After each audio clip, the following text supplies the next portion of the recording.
యేసుక్రీస్తు నుండి కృపా సమాధానం మీకు కలుగును గాక. ఆమేన్. దయచేసి కూర్చుండండి.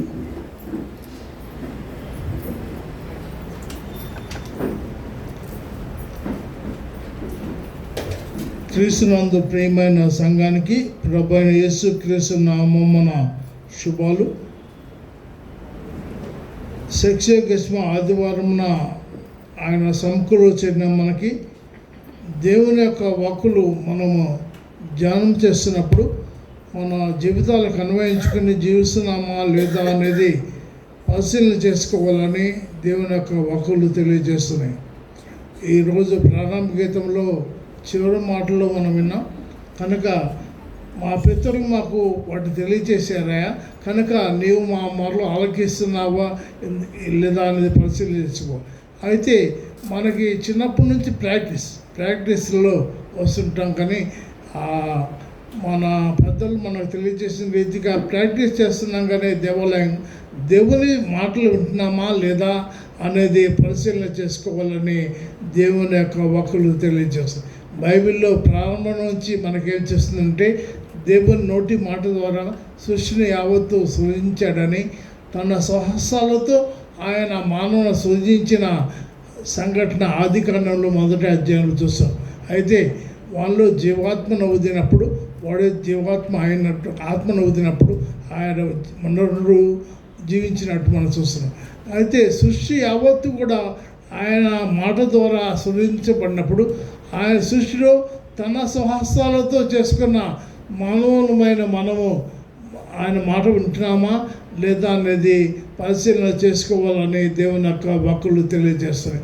కనుక ఈ దినాన మనం పరిశీలన చేసుకోవాల్సిన మాటలు ఏంటంటే శక్ష్యగస్మ ఆదివారం అనగా మన రక్షకుడు విమోచకుడైన ప్రభు మనల్ని రక్షించడానికి లోకంలో ఉండాల్సిన భాగ్యాన్ని విడిచిపెట్టి మానవతల్లిగా జన్మించి ఆయన మన మధ్య మరణించి మృత్యుంజడి తిరిగి లేచిన పునరుద్ధారణ దినానికి 60 రోజులు ఉందని జ్ఞాపకార్థంగా ఈ దినమున మనం పరిశీలన చేసుకోవాల్సిన ఆదివారం. కనుక శక్ష్యగస్మ ఆదివారమున మనం పరిశీలన చేసుకోవడానికి మంచి అవకాశాన్ని దేవుడు తన దివ్యమైన వాక్కుల ద్వారా తెలియజేసిన 3 పాఠాల్లో కూడా అదే తెలియజేస్తున్నాడు. కనుక సృష్టిలో ఉన్న యెషయా 55వ అధ్యాయం 10వ వచనంలో ఏమంటాడంటే,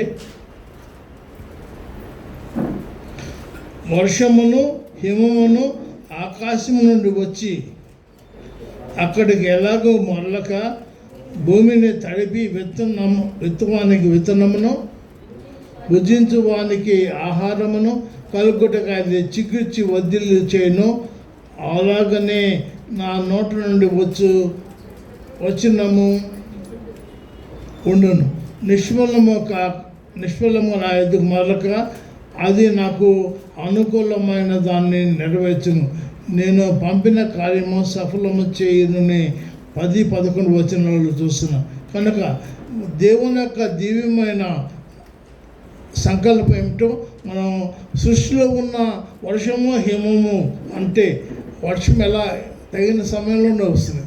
ఇప్పుడంటే అన్సీజనల్గా వస్తుంది, కానీ ఇదివరకు వర్షం ఏంటంటే వర్షాకాలమే వర్షం వస్తుంది. అది తర్వాత ఎందుకు ఇప్పుడు అన్సీజనల్గా వస్తుంటే దేవుని మాట జనాలు వింటలేదు. సృష్టిలో ఏదో తెలుసుకోవాలని వారు చేస్తున్న ప్రయత్నాల ద్వారా మనం చూస్తున్నాం. కనుక వర్షము హిమము అంటే వర్షాకాలం వర్షం వస్తుంది, మంచు కాలంలో మంచు పడుతుందని మనందరికీ తెలుసు. అది సృష్టి కార్యం, అది న్యాచురల్గా జరిగిపోతుంటుంది. కానీ దేవుని యొక్క దివ్యమైన చిత్తం ఏంటంటే ఆ విధంగా నా మాటలు ఉంటాయంట. అందుకే నిష్ఫలము కాకుండా నా మాటలు విని వాటి ప్రకారము జీవించే వాడి జీవితము నిత్యం మెలుకరంగా ఉంటుందని తెలియజేస్తున్నాడు. కనుక దేవుని యొక్క దివ్యమైన చిత్తం ఏంటంటే మనము నిష్ఫలముగా ఉండటం దేవునికి ఇష్టం లేదు. ఆయన మాటలు విని మనము ఆ మాటలు విని ఆయన్ని మాటల్లో విని ఉండటమే కాదు, కానీ విన్న వాటిని అనుసరించి ఆయన వెంబడించాలని కోరుకుంటున్నాడు. కనుక ఈ లోక జీవన గమనములో ఆయన మాటలు ఎన్నో సంవత్సరాల నుంచి మనం వినవచ్చు, కానీ ఆయన చిత్త ప్రకారం మనం జీవిస్తున్నామా, మనం ప్రయోజనకరంగా మన జీవితాలు మలుచుకుంటున్నామా లేదా అనేది పరిశీలన చేసుకోవాలని తెలియజేస్తున్నాడు. కనుక యోహాను భక్తుడు ఏమంటాడంటే,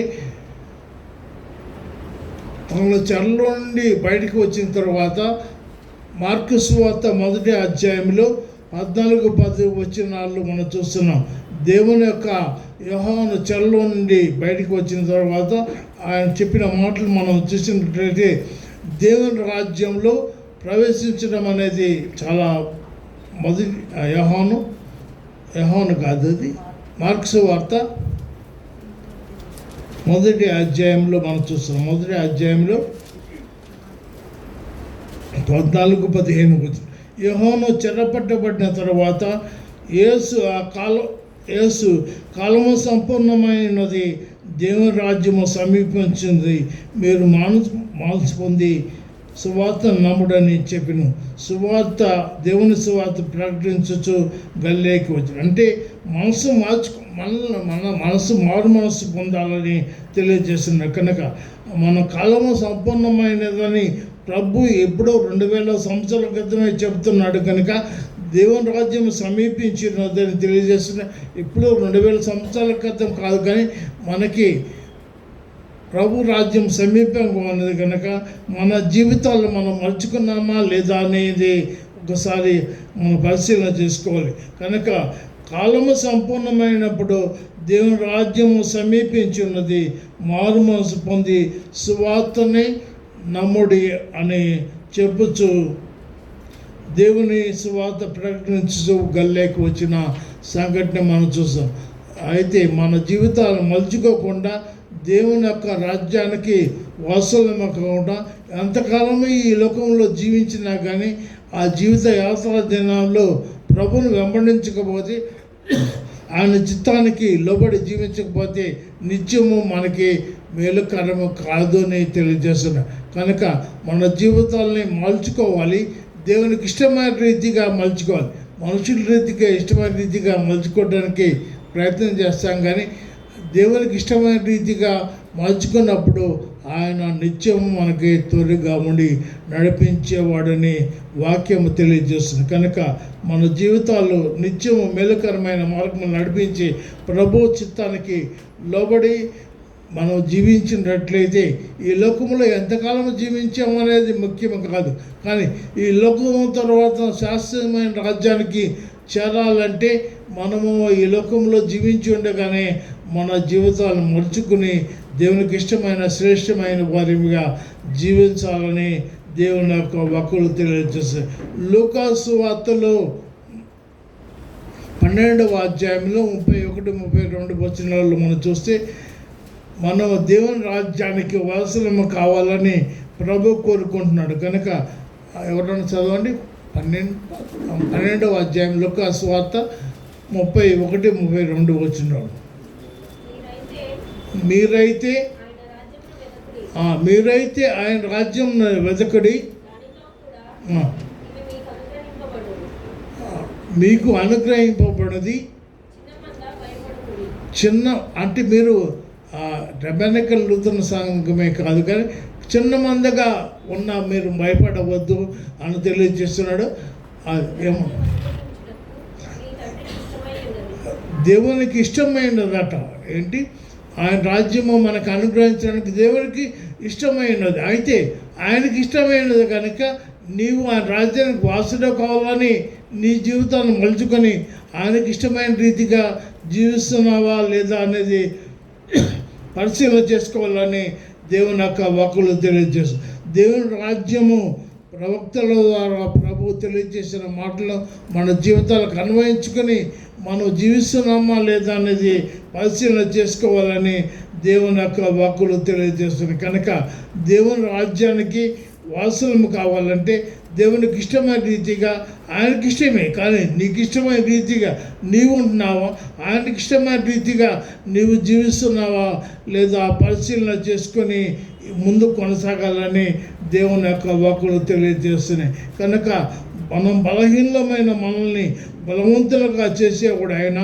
కనుక ఆయన చిత్తాన్ని ఎరిగి ఆయన చిత్త ప్రకారం జీవించాలని నిర్ణయం కలిగి ఉంటే నిత్యము మేలైనదని మనకు తెలియజేస్తుంది. దేవుని యొక్క మాటలు నిత్యము మనకి మేలైనవి. అందుకే అంటాడు, నిష్ఫలము కాకుండా నా మాటలు ఏ విధంగా భూమికి మనుషులకి చేరుతున్నాయో నిష్ఫలం కాదు, అది ఆయన కార్యాలు నెరవేర్చడానికి మనకి జీవితాలకి తెలియజేస్తుండగా నిష్ఫలముగా మనం ఉన్నామా లేకపోతే ప్రయోజనకరంగా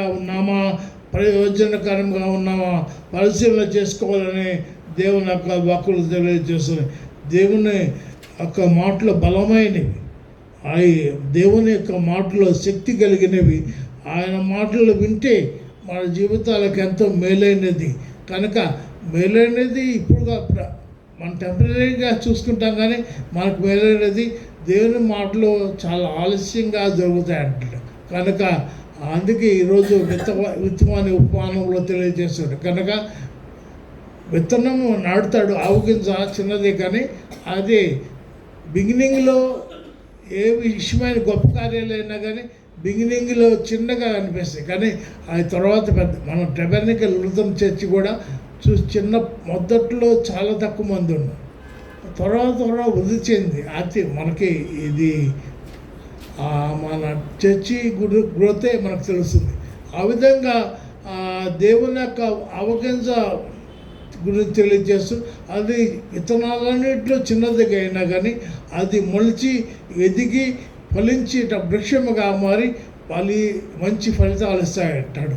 కనుక ఎలా జరుగుతుందో అనేది ఇక్కడ అనుకోవచ్చు. మనం ఏమంటే నా వల్లే సంఘము డెవలప్ అయింది అనుకోవచ్చు, కానీ అది అందుకే అక్కడ అంటాడు, ఏమంటాడంటే సంఘములు చాలా అట్లా తెలియజేస్తున్నాయి. కనుక విత్తనం విత్తేవాడికి అది ఎలా నాటం వరకే తెలుస్తుంది. కనుక అది ఎలా వృద్ధి చెందుతుందో, ఏ విధంగా విత్తనము వృద్ధి చెందుతుందో వాడికి తెలియదు. వాడు నిద్రపోతాడు, లేచినాడు, కానీ ఈ యొక్క విత్తనము ఫలించి మహా వృక్షమైనట్టు సంఘటన తెలియజేస్తుంది. కనుక మన జీవితాల్లో నిత్యము మేలుకరమైన ఆయన మాటలు విని లోబడి ఉన్నప్పుడు తప్పకుండా మన జీవితాలను కూడా బలమైన వాటిగా చేసేవాడు ఆయన. మన ద్వారా మహిమ పొందాలని కోరుకున్నవాడు కనుక ఆయన వెలుగైన ప్రభు కనుక నీ జీవితాలకి మేలుకరమైన మార్గంలో నడిపించేవాడు ఆయన. కనుక దైవ వాక్యం ఎలా ఫలిస్తుందో ఏమి ఎటో తెలియజేస్తున్నాడు. కనుక మనము మన జీవితాలను ఫలభరితముగా మలిచివేసి దేవుని యొక్క వాక్కులను వింటున్నామా లేదా పరిశీలన చేసుకోమని తెలియజేస్తున్నాడు. కనుక మనము ఎలా ఫలభరితముగా జీవిస్తున్నామో లేదో పరిశీలన చేసుకోవడానికి అనుదినము దేవుని యొక్క వాక్కులు అన్నాడు. ఒకళ్ళు చెప్తున్నారు, మేము ఉదయాన్నే లేచి బైబిల్ చదువుకుంటామండి, ఆ తర్వాత ప్రార్థన చేస్తామండి, మాకు ఫలితాలు రావడానికి దాదాపు 3 సంవత్సరాలు పట్టిందని. అంటే వాళ్ళు ఒక అంశం ప్రార్థన చేసేవాళ్ళంట. ఆ ప్రార్థనలు అన్నీ చేసినా కానీ ఒకటి మాత్రం వాళ్ళ మైండ్లో పెట్టుకుని చేసేవాళ్ళంట. అది 3 years తర్వాత వారికి ఆ ఫలితం మనం ఏమంటే ప్రార్థన చేసిన వెంటనే జరగాలని కోరుకుంటాం. కనుక అక్కడ ఆలస్యం జరిగిన ప్రభువు యొక్క చిత్తము మనం చూస్తున్నాం. కనుక అపోస్తలుల కార్యములో మనం చూసినట్లయితే 9వ అధ్యాయంలో పౌలు గురించి చూస్తాం. పౌలు ఏమంటాడు, దమస్క మార్గంలో అతడు క్రీస్తును వెంబడించే వారిని శిక్షించాలని అతడు వెళ్చినప్పుడు ఆ మార్గంలో ప్రకాశమైన వెలుగులో ప్రభువు యొక్క వెలుగును చూసి కింద పడిపోయాడు. అతడు ఏమన్నాడంటే పడిపోవడంతోనే, ప్రభువా నీవెవడో అన్నాడు. అతనికి చూపు కనిపించలేదు, కానీ నీవెవడో అంటే నీవు హింసించిన క్రీస్తు నేనే అని తెలియజేశావు. కనుక అతడు వెళ్ళే పని ఒకటి ఏంటంటే క్రైస్తవులు హింసించాలి, క్రీస్తు నమ్మి వారిని హింసించాలని అధికార పత్రాలు తీసుకుని వెళ్తున్నాడు. కానీ దేవుని యొక్క చిత్తం పౌలుగా ఉన్న సంకల్పము మనం చూస్తాం. అన్నయ్య ఇంటికి పంపిస్తాడు. అయితే ఆయన ప్రార్థన చేయని అయ్యో అతని గురించి ఎందుకు ప్రార్థన చేయమని నన్ను అడుగుతావు ప్రభువా, వద్దు, అతడు నిన్ను వెంబడించే వారిని హింసించటానికి బయలుదేరిన వాడు కదా అంటే, లేదు, నా నిమిత్తం ఎన్ని శ్రమలు పడాలో ఎన్ని కష్టాలు పడాలో అతనికి నేను తెలియజేస్తాను కనుక అతను ఏర్పాటు చేసుకున్నానని ప్రభు చెప్పిన మాటలు మనం చూస్తున్నాం. కనుక సౌలుగా ఉన్నప్పుడు అతడు జీవిత విధానం వేరుగా ఉంది. అతడు పౌలుగా మారిన తర్వాత క్రీస్తు కొరకు అతడు జీవించిన జీవిత విధానంలో తెలియజేస్తాడు. అందుకే తిమోతి తన ప్రియమైన తిమోతికి పౌలు తెలియజేస్తాడు, అయ్యా నీకు అన్నీ తెలిసింది కనుక నీవు నీ తల్లి అయినా నీ ఎవరైనా వారి ద్వారా బాల్యం నుండి ఏం నేర్చుకున్నావో వాటి ప్రకారం నీవు నిలకడగా నిశ్చయముగా నిలిచి ఉండు. ఎన్ని కష్టాలు శ్రమలు కలిగినా కానీ ప్రభుని వెంబడించడం అనేది నువ్వు మర్చిపోవద్దని తెలుసు. జనులు హితబోధన సహించక వారికి ఇష్టమైన రీతిగా బోధకులు పిలుచుకుని కల్పనా కాలములో తిరిగే కాలం వస్తుంది కనుక నీవు దేవుని యొక్క చిత్తానికి ఎరిగి ఆ ప్రకారం జీవించాలని తెలియజేసిన మాటలు మనం చూస్తున్నాం. కనుక తన పిలుపు యొక్క సంకల్పము యావత్తు సమస్తము తెలిసిన ప్రభు కనుక మన గురించి ఇర్మియా గ్రంథంలో మనం చూస్తాం. 29వ వచనం 29వ అధ్యాయంలో 11వ వచనంలో ఏమంటాడంటే 11వ వచనం మిమ్మల్ని గురించి సమస్తము తెలిసిన వాడు ఆయన. అంటే మనం అనుకోవచ్చు కొంతమంది గురించి మనకు తెలుసు, మిగతా వాడు గురించి తెలియదు. అయితే మనందరి గురించి ప్రభుకు తెలుసు కనుక ఆయన మన విషయంలో సమస్య ఎదిగినవాడు. ఆయన ఏమంటాడంటే మీకు నిరీక్షణ కలగడానికి అవి ఉద్దేశించిన సంగతులన్నీ ఇన్ ఫ్యూచర్లో సమాధానకరముగా మేలుకరముగా ఉంటావని తెలియజేస్తున్నాడు. కనుక మన జీవితాలు మేలుకరమైన మార్గంలో సమాధానకరమైన మార్గం నడిపించి ప్రభు మాటల్ని మనము లోబడి ఉండటం అనేది మనకి మేలుకర. అందుకే ఇదైనా చాలా మాటలు తెలియజేస్తాం. కనుక పేతురు తిమోతికి రాస్తూ తిమోతిలో మనం చూస్తాం జనులు హితబోధన సహింపక తమకు ఇష్టమైన బోధకులను ఏర్పరచుకుంటారు కనుక నీవు శ్రమ పడటము కష్టపడటము సమస్యము నీకు తెలిసిన కనుక అన్నీ నా నుంచి నీవు నేర్చుకున్నావు కనుక తెలుసుకున్నావు కనుక నీవు నన్ను పోలి నడుచుకోమని అంత ధైర్యంగా ఎవరు చెప్తాం మనం. పౌలు ఏమంటాడంటే నన్ను పోలి నడుచుకోండి అని తెలియజేస్తాం. కనుక మనము నన్ను పోలి నడుచుకోండి అని మనం ఇంట్లో వాళ్ళకి చెప్తాము, అయ్యా నువ్వు నన్ను పోలి నడుచుకోయా. కానీ ప్రభువు యొక్క మాటల ప్రకారం జీవించడం అనేది కష్టమైనా కానీ ఆయన మాటలు వింటి లోబడి ముందు కొనసాగటం అనేది కనుక దేవుని యొక్క దివ్యమైన వాక్యము నడిపింపులో పౌలు ఆ శక్తిని ఆ ప్రభావాన్ని అనుభవించున్న వాడిగా మనం చూస్తున్నాం. కనుక మనం ఈ లోకములో జీవించి ఉండగా ఆయన చిత్తానికి దేవుని మాటలకి లోబడి ఆయన మనల్ని జీవింపజేసేవాడు కనుక ఆయన మనం ఏమైనామో ఎదిగినవాడు కనుక ఆయనకి సమస్యము తెలుసును కనుక ఆయన చిత్తానికి అనుగుణముగా మనం జీవిస్తున్నామా లేదా అనేది మనందరికీ తెలుసు. తెలియకపోవటం ఏంటి తెలుసు, కానీ ఆయన చిత్తము ప్రకారం జీవించాలంటే కష్టమే. అందుకే ప్రభువు యొక్క మాటలు వింటాం కష్టంగా వింటానికైతే వింటాం. అందుకే ఇదైనా మా సువార్త పాఠంలో ఏమంటాడంటే దేవుని యొక్క మాటలు వినటానికి వింటాం కానీ వాటిని ప్రకారం జీవించాలంటే కష్టం. అందుకే ప్రభు యొక్క మాటలని విని వాటిని వెంబడిస్తున్నావా లేదో అనేది పరిశీలన చేసుకోమని తెలియజేది. దేవుని మాటలు మనల్ని ఎలా చేస్తాయంటే మనల్ని శుద్ధీకరిస్తాయని తెలియజేస్తున్నాడు. కనుక మనం ఏమైనామో సమస్యము తెలియజేస్తాయి. కనుక మనల్ని శుద్ధీకరించే ప్రభువు యొక్క మాటలు. కనుక ఆయన మనల్ని ప్రేమించి ఆయన మనల్ని నిరంతరం సంరక్షించి భద్రపరిచేవాడు కనుక ఆయన చిత్తానుసారముగా జీవించాలని ఒక నిర్ణయం కలిగి ఉంటే మన జీవితాలకు మేలుకరమని తెలియజేస్తున్నాడు. కనుక ఈ దినమన ఒకసారి పరిశీలన చేసుకున్నాం, ఎవరి గురించి నీవు వింటున్నావు. అందుకే రోమిలో రాసిన పత్రికలో 10వ అధ్యాయంలో 17వ వచనంలో ఏమంటే వింటు వలన విశ్వాసం కలుగుతుంది. ప్రభు అయిన యేసుని గురించి మాత్రమే నీ అన్నీ వింటాం కానీ ప్రభు మాట వినటానికి ఇష్టపడ్డాం. ఎందుకంటే వాటి ప్రకారం ముందు కొనసాగకపోతే మనకెందుకు కష్టాలు కదా. అని మనం ఆ మాటలు వినడానికి ఇష్టపడం. లోకంలో ఎన్ని ముచ్చట్లైనా వింటాం, కానీ ప్రభు యొక్క వాక్కులు వాటి ప్రకారం నడుచుకోవాలి కష్టం కనుక వాటిని మనం దూరంగా పెడతాం. కనుక ప్రభు మాటల్ని మనం జీవింపజేసి మనల్ని బలపరిచేవి, బలహీనలుగా ఉన్నప్పుడు బలపరిచేవి అవి.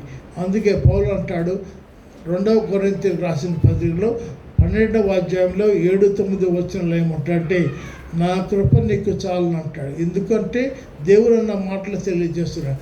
నా యొక్క శరీరంలో ప్రక్కల ఒక ముళ్ళు ఉందయా, అది గుర్తు చేస్తుంది నాకు బలహీనతను. అయితే నా కృప నీకు చాలయ్యా, బలహీనత తీసివేయనని ప్రభు తెలియజేసిన మాటలు మనం చూస్తున్నాం. కనుక ఈ దినమున ఆయన కృప మన మీద ఉండే విధంగా మన శ్రమ ఏం దేవుడిని నమ్ముకున్నామండి, దేవుడిని నమ్ముకుంటే మాకు ఈ కష్టాలు ఏంటి అనలా. ఏమంటే ప్రభుని ఎన్నోసార్లు వేడుకున్నా కానీ ప్రభు నాకు నా కృప నీకు చాలున్నాడు. ఎప్పుడు బలహీనుడుగా ఉంటాడో అప్పుడే నేను బలవంతుడిని తెలియజేసిన మాటలు మనం చూస్తాం.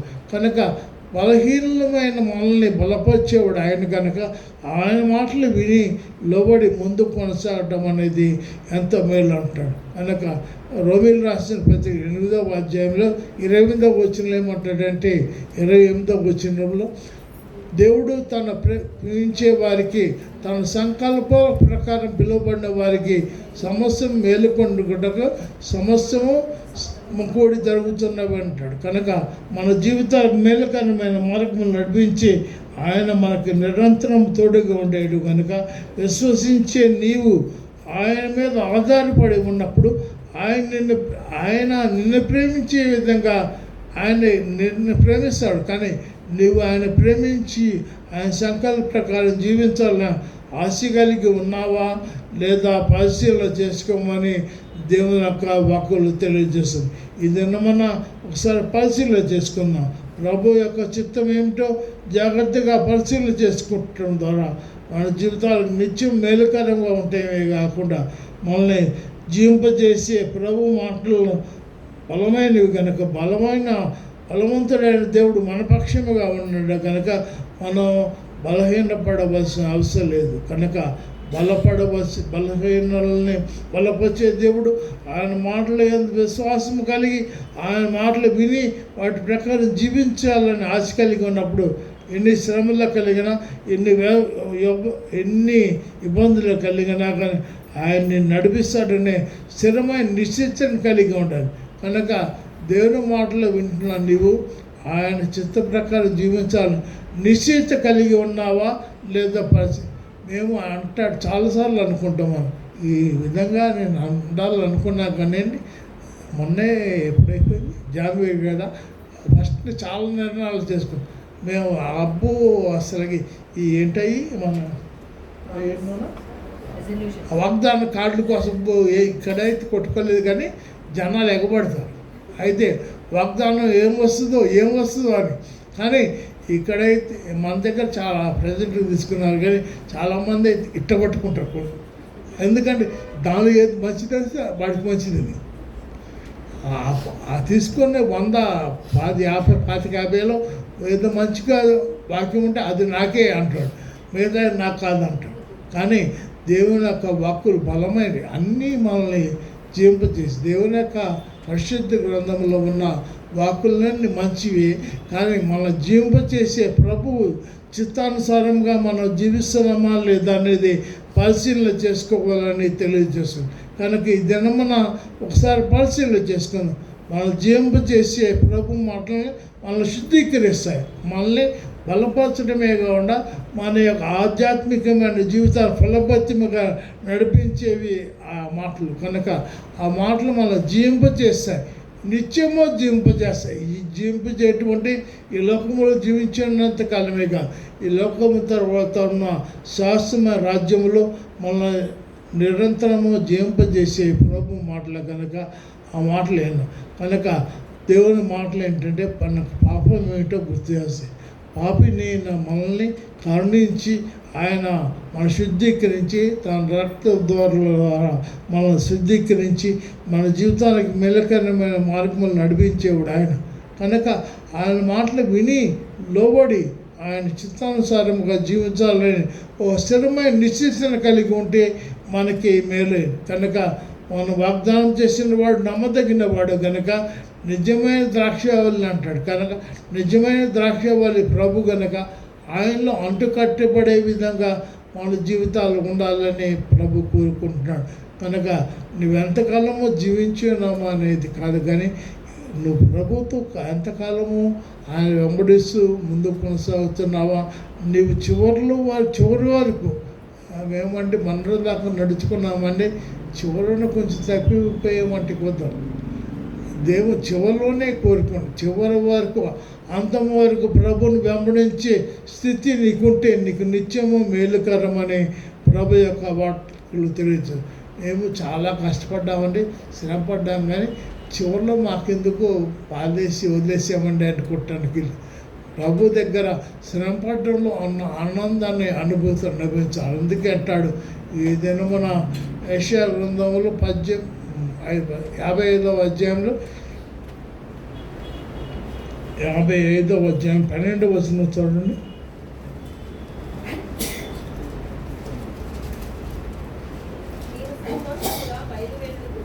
మీరు సంతోషంగా బయలు వెళ్ళుదురు, సమాధానము పొంది చాలు. మీరు సంతోషముగా బయలు వెళ్ళుదురు, సమాధానం పొంది తోడుకొని పోబడుదురు. ఎదుట పర్వతములను మెటలను సంగీత నాదము చేయును, పొలంలోని చెట్లను చప్పట్ల కొట్టును. కనుక ప్రభు మనకు నిరంతరం తోడుగా నడిపించి ప్రభు మనపక్షంగా ఉండేవాడు కనుక ఆయన మాటలు విని లోబడి ముందు కొనసాగటం అనేది నిత్యం మేలు. కనుక ఈ లోకంలో జీవించిన మనము దేవుని యొక్క చిత్తాన్ని అనుగుణంగా జీవించడం, దేవుని రాజ్యంలో మనము సమీపించాలని ప్రభు కోరుకుంటున్నాడు. ఆ రాజ్యానికి చేరాలని ఆశ అయితే మనందరికీ ఉంటుంది, కానీ మన మనసులో ప్రభు మీద లక్షించి ఆయన మనల్ని విమోచించి రక్షించే ప్రభు చిత్తానుసారముగా జీవిస్తున్నామా లేదా అనేది మనం పరిశీలించాలి. కనుక ప్రభు మనల్ని గద్దిస్తాయి, ఆ విధంగా మనసును మారుస్తాయి. కనుక దేవుని మాటలు మనల్ని గద్దించడమే కాకుండా మనం మారు మనసు నుండి పాపముల నిమిత్తం క్షమాపణ పొంది ఆ విధంగా ఒప్పుకోవటం చేస్తుంది. కనుక కనికరం కలిగిన దేవుడు మనల్ని కరుణించి తన చిత్త ప్రకారం జీవింపజేసి నడిపించేవాడు ఆయన. ఆ మార్గంలో మనం క్షమించే ప్రభు యొక్క చిత్తానుసారంగా ఆయన వెంబడిస్తూ ఆ మార్గంలో ముందు కొనసాగుతాం. అనేక మందిని ప్రభు దగ్గర ఎత్తడానికి ఇష్టపడతాం. కనుక ఆ మంచి మార్గం నడుచుకోవటానికి సహాయపడే విధంగా మనం ఉన్నామా, లేకపోతే మన మార్గాల్ని నన్ను వెంబడించు అని కోరుకున్న ప్రభుని వెంబడిస్తున్నావా లేదా పరిశీలన చేసుకోవాలని దేవుని యొక్క మాటలు తెలియజేస్తారు. కనుక దేవుని మాటలు మనకి పరిపూర్ణత కలిగించేవి. కనుక పరిపూర్ణత కలిగించేవంటే పరిపూర్ణమైన సంఖ్య మనకు తెలుసు. కనుక పరిపూర్ణమైన అంకె ఏమంటారు? 7 అంటారు కదా, సంపూర్ణంగా ఉందంటే. కనుక మన పరిపూర్ణంగా మన జీవితాలు నాకు మంచి అంకె వచ్చిందండి 7 అంటారు. 7 ఎందుకంటే బైబిల్లో ఉందండి 7 అంకె మాకు మంచిది అని. బైబిల్లో పరిపూర్ణత కలిగించి నీ జీవితం ఉన్నదా లేదా అనేది పరిశీలన చేసుకోవాలి. అంకె రావడం ద్వారా లేదా ఏదైనా నెంబర్ వస్తే మంచిది అనుకోవటం కాదు, కానీ ఆయన చిత్తానుసారంగా నీవు జీవిస్తున్నామా లేదా పరిశీలన చేసుకోవాలని దేవుని యొక్క మాటలు తెలియజేస్తాయి. కనుక ఈ లోకంలో జీవించినంతకాలం నీవు ఆయన మాటలు ఎరిగి ఆయనతో సంబంధాన్ని కలిగి జీవించాలని ప్రభు కోరుకుంటున్నాడు. ఆ ప్రధాన యాజకుని ప్రార్థనలో కూడా అదే చేస్తాడు. యోహాను సువార్త 17వ అధ్యాయంలో 23వ వచనంలో ఏమంటాడంటే ప్రధాన యాజకుని మంచి ప్రార్థన. ఆ ప్రార్థనలో అధ్యాయం మొత్తం తెలియజేస్తూ ఏమంటాడంటే వీరందరూ కూడా నాతో ఉండాలని కోరుకుంటున్నాను నేను. ప్రభు చేసిన ప్రార్థన 23వ వచనం చదవండి. వారి యందు నేనును నా యందు నీవును ఉండుట వలన వారు సంపూర్ణ ఏకత్రులుగా చేయబడి ఏకంగా ఉన్నందున ఏకత్వం అందున నీవు నన్ను పంపించమనియు నన్ను పంపితేవనియు నీవు నీవు నన్ను ప్రేమించినట్టే నన్ను ప్రేమించినట్టే వారిని కూడా వారిని కూడా ప్రేమించితివనియు ప్రేమించితేవనియు లోకము తెలుసుకున్నట్లు లోకము తెలుసుకున్నట్లు నాకు అనుగ్రహించిన నాకు అనుగ్రహించిన మహిమను మహిమను వారికి ఇచ్చి తిని కనుక మీరందరూ మనమందరం కూడా ఆయనలో ఉండాలని, ఆయన చిత్త ప్రకారము మనం జీవించాలని, ప్రభువును ప్రేమించి బిడ్డలుగా ఉండాలి, ఆయన ప్రకారం జీవించడం అనేది అతనికి ఇష్టమని తెలియజేస్తుంది.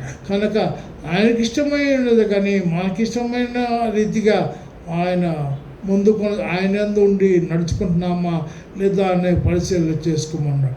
మనకు యోహాను సువార్తలో 3వ అధ్యాయంలో నికోదేము అనే పరిచయుడు ఉంటాడు, బోధకుడు ఉంటాడు. అతడు ఏమంటాడంటే ప్రభు దగ్గర రాత్రి సమయంలో వచ్చి వాడు కొత్తగా జన్మించాలంటే మళ్ళీ 3వ వచనం 4, 5 వచనాలు ఉంటాయి. ఆ 3వ అధ్యాయంలో ఏమంటాడంటే కొత్తగా జన్మించాలంటే ఎట్లా తల్లి గర్భంలో మళ్ళా జన్మిస్తాడని కోరుకుంటే అతడు చెప్తున్న మాట ఏంటంటే ప్రభు చెప్పిన మాటలో కొత్తగా జన్మించడం అంటే నీటి మూలగాను ఆత్మ మూలంగాను మళ్ళా జన్మిస్తేనే కానీ కొత్తగా జన్మించిన వాడు కాదని, అంటే నీ జీవితాన్ని మార్చుకోవటం ద్వారా నీటి ద్వారా ఆత్మూలముగా నీవు జీవిస్తేనే కానీ నిత్య జీవంలోనికి ప్రవేశించలేవు అని తెలియజేస్తున్నాయి. కనుక ఈ దినమున మన యొక్క జీవితాలు మలిచి వేసి నీటి మూలముగానంటే మన బ్యాప్టిజం తీసుకోవటం, తండ్రి యొక్క కుమారు యొక్కని ప్రభు ఆ నామపేట మనం బాప్తిసం తీసుకోవడం కానీ అది కాదు, కానీ ఆయన ప్రకారం జీవిస్తున్నామా లేదా అనేది పరిశీలన చేసుకోమంటున్నాడు. కనుక ప్రభు పిలిచినప్పుడు ఏమంటాడంటే మత్తయి సువార్త 4వ అధ్యాయంలో ఏమంటాడు, తన శిష్యులు పిలిచిన మాటలు మనం చూస్తాం. శిష్యులు పిలిచి ఏమంటాడంటే 4వ అధ్యాయంలో ఏమంటాడంటే తన శిష్యుల్ని పిలిచినప్పుడు వాళ్ళు అందరూ కూడా చేపలు పట్టుకుంటూ ఉంటారు. అయితే ఏమంటాడంటే అక్కడ మీరు నన్ను వెంబడించండి, మిమ్మల్ని మనుషులు బట్టే జాలగా మీరు చేపలు పడుతున్నారా, చేపలు కాదు మిమ్మల్ని మనుషులు బట్టి జాలగా చేస్తారంటే ఇంకెంతకాలన్నా గొప్పదేంటో అనుకుని వారు ప్రభును వెంబడించిన తమ వలల్ని మొత్తం విడిచిపెట్టి ప్రభును వెంబడించడం మనం చూస్తాం. వెంబడించిన వారికి ప్రభు చెప్పిన మాట ఏంటంటే 10వ అధ్యాయంలో మత్తయి సువార్త 10వ అధ్యాయంలో 5వ వచనం నుంచి, అంటే అధ్యాయం మొత్తం చదవకపోవచ్చు. 5వ వచనంలో ఏమంటాడంటే 5వ వచనం చదువుతున్నాను, విక్రాంతం నువ్వేం చదువుతుంది. ఆ 12 మందిని పంపుచు వారిని చూచి వారికి ఆజ్ఞాపించే 12 మంది శిష్యుల్ని పంపించేటప్పుడు వారిని ఆజ్ఞాపించింది ఏమంటాడంటే వారు ఆ ప్రకారం జీవించాలని తెలియజేస్తూ స్వస్థపరుస్తూ వారికి అధికారాలు ఇచ్చాడు. అయితే చివరిలో ఇంకొక ఆజ్ఞ ఇచ్చాడు. మత్తయి సువార్త 28వ అధ్యాయంలో ప్రభు ఏమంటాడంటే తన శిష్యులకి ఆజ్ఞ ఇచ్చిన మాటలో మనం చూస్తాం. ఏమంటాడంటే 28వ అధ్యాయంలో 19-18 వచ్చిన ఏమంటాడంటే మీరు తండ్రి యొక్క కుమారుని యొక్క పరిశుద్ధాత్మ యొక్క నామమున బాప్తిస్మమని తెలియజేస్తున్నాడు. కనుక తండ్రి దేవుని యొక్క చిత్తాన్ని ప్రకారం జీవించేవాడు తండ్రి కుమారుడు పరిశుద్ధాత్మ అనే నామమున బాప్తిసం పొంది ఆయన వెంబడించాలని తెలియజేస్తున్నాడు. కనుక మనకి అపోస్తలుల కార్యం 1వ అధ్యాయంలో ఆయన ఆరోహణమై వెళుచున్న సమయంలో ఏమంటాడంటే 1వ అధ్యాయం 8వ వచనం నాకు సాక్షులుగా ఉంటారని తెలియజేస్తున్నాడు. కనుక మనం సాక్షిగా మనం ఉన్నామా, తండ్రి కుమార పరిశుద్ధాత్మ అనే నామమున బాప్తిసం పొంది ఆ శిష్యులుగా మనం మారి ఉన్నామా, అనేక మందిని ప్రభు దగ్గర తెచ్చే బలమైన సాధనముగా మనం ఉన్నామా లేదా పరిశీలన చేసుకోవాలని ఇది నాన్న దేవుని యొక్క మాటలు తెలియజేస్తాయి. కనుక మన జీవితాలు మేలకైన మార్గం నడిపించేవాడు ఆయన. మన జీవితాలు గొప్ప కార్యాలైనా కొంచెంతోనే ప్రారంభమవుతాయి కనుక మనము చిన్నవారిమే కానీ ప్రభు యొక్క సహవాసంలో బలమైన వాక్యాన్ని మనము విని వాటి ప్రకారం జీవించినప్పుడు మన ద్వారా అనేక మందిని ప్రభు దగ్గరికి తెచ్చే బలమైన సాధనముగా ఉంటాం. మనము ప్రభు యొక్క దగ్గర తెచ్చేవారేమిగా ఉన్నామా, ప్రభు నుండి దూరపరిచేవారేమిగా ఉన్నామా పరిశీలన చేసుకోవాల్సింది మనమే. కనుక ప్రభు యొక్క మాటలు ఏమంటారంటే ఈరోజు సోషల్ స్టేటస్ కోసం చర్చిస్ కాదు, చర్చిస్ ఇప్పుడున్నాయి ఏంటంటే సోషల్ స్టేటస్ చర్చి ఆ చర్చికి వెళ్తే గొప్పకూడదు, ఈ చర్చికి వెళ్తే గొప్పకూడదు. కానీ నీవెంతవరకు మార్పు చెందావు అనేది ప్రభు చూసి పరలోక రాజ్యంలో ప్రవేశించాలంటే నీవు ఫలానా చర్చికి వెళ్తే నువ్వు పరలోక రాజ్యాన్ని ప్రవేశిస్తామని ప్రభు చెప్పలేదు. నీ జీవితాలు మలుచుకొని ఆయనకి ఇష్టమైన శ్రేష్టమైన రీతిగా ఉంటే నీవు నిష్ప్రయోజనముగా ఉండటం దేవునికి ఇష్టం లేదు. ప్రయోజనకరముగా ఉన్నప్పుడు నీ జీవితం ద్వారా అనేక మందిని ప్రభు దగ్గర తీసుకొచ్చే బలమైన సాధనముగా ఉన్నావా లేదా పరిశీలన చేసుకోవడానికి ఒకసారి పరిశీలన చేసుకుని మనం ముందుకు కొనసాగడానికి ప్రభు యొక్క దివ్యమైన చిత్తము ఆయన ప్రకారం జీవిస్తున్నామా లేదా పరిశీలన చేసుకోవాలని చూస్తున్నాం. వర్షము హిమము ఏ విధముగా విత్తడానికి ఆహారం ఇస్తుందో ఆ విధంగా మన జీవితాలకి మేలుకరమైన ఫలభరితమైన జీవితాన్ని ప్రసాదించే ప్రభు చిత్తానికి అనుగుణముగా జీవిస్తున్నామని పరిశీలన చేసుకోవడానికి పరిశుద్ధాత్ముడైన దేవుడు సాయం చేయనుగాక. ఆమె సమస్త జ్ఞానం ఇచ్చిన దేవుని సమాధానం యేసుక్రీస్తు వల్ల మీ హృదయములకు తలపులకు కావాలండును గాక.